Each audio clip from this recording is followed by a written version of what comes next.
On the western slope of Battle Ridge, between Last Stand Hill and the Little Bighorn River, there are about 50-some markers that form a ragged line. These markers are referred to as the South Skirmish Line and lead to a deep ravine called, Deep Ravine. Based on archaeological evidence and eyewitness testimony from both soldiers and Indians, there's no doubt that fighting and dying took place here.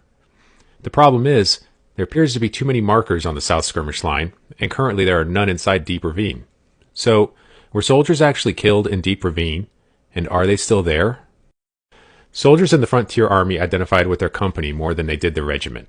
Your company was who you were stationed with, who you ate with, who you marched with, who you lived with.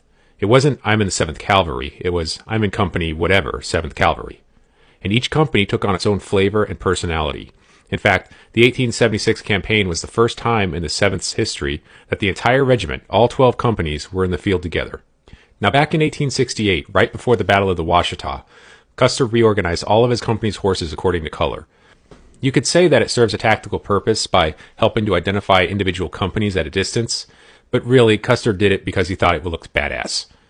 Generally, the soldiers were against it. Company E got all the gray horses and became known as the Gray Horse Troop.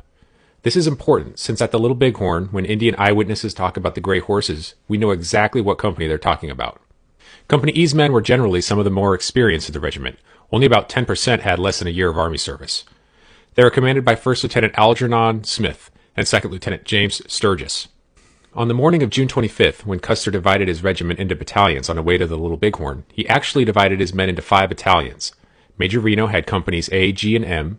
Captain Benteen had D, H, and K. Captain Miles Keogh had companies C, I, and L. And Captain George Yates had companies E and F. Captain Thomas McDougall took Company B and an NCO and 6 men from each company and took charge of the pack animals. Now, years later, Indian warriors were interviewed about what they saw at Custer's part of the battle.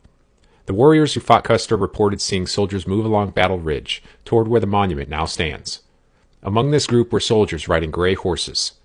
Several warriors state the gray horses became mixed in with other horses at the end of the ridge, today known as Last Stand Hill.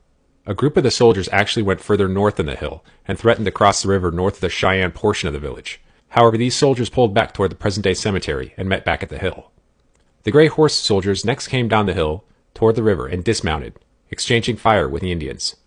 The Indians were able to stampede the gray horses away from the soldiers, and many of the horses were captured down by the river. Now on foot, these soldiers were either killed in place, made their way back to Last Stand Hill, or ran toward the nearest terrain feature they saw that offered cover, Deep Ravine.